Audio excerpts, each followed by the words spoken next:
Mga Lods, magandang araw sa inyo. So may nagtatanong pala, paano daw naman ang offense na gagawin mo if 1-3-1 defense yung kalaban? Kasi Lods, pagka naka-zone yung kalaban, ang usual na binibigay kong play is yung 1-3-1 formation.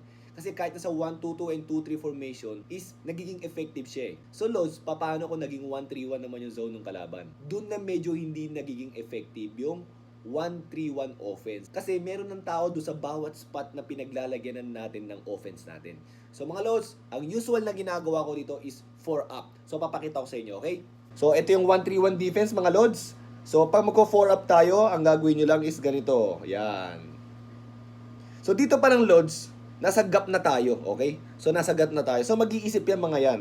So ganyan. Usually, ang ginagawa niya sumasara yan. At ang binibigay nilang bola is yun dito. Okay? Once na natanggap yan, automatic, ito papupuntahin natin dito sa my corner. Okay? So, once na natanggap yan, Lods, kasi, usually ito, pumupunta to rito. Pumupunta yan dyan. So, dahil nandito yung bola, ito medyo bababa na yan.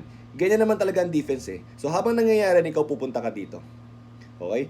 Kung ito hindi sumunod, pwede mo nang ibigay yan dyan. Pero ibibigay pa rin naman natin yan eh. Okay? Pag bigay natin dyan yan, Lods, ito bumababa na to. So, malamang sa umahabol to, ito na tayo. Nakuha natin, so meron ng libre. Okay? So 4 up ang ginagawa namin dyan. Paano naman Lods? Kunwari, sinaran to na dalawang dulo. Okay, pwede pa rin yan. Kunwari, ito ang sinarhan. Ito ang di pinatanggap. Ito ang patatanggapin mo ng bola, Lods. Yan. Ito ang patatanggapin mo ng bola. Tapos, ikaw pupunta ka ng corner. Ganun pa rin. So ito, hahabol pa rin to dyan. Ito pupunta rito, mag-iisip to. Ano ba gagawin? Susundan ba yan o hindi? So pag binigay mo yan, pupunta ka pa rin dito. Pag ito tumuloy, hindi sumunod to, mabibigay mo na. Pero pagka ito sumunod to, ito na ulit, mabibigay mo dyan. Okay, Lods?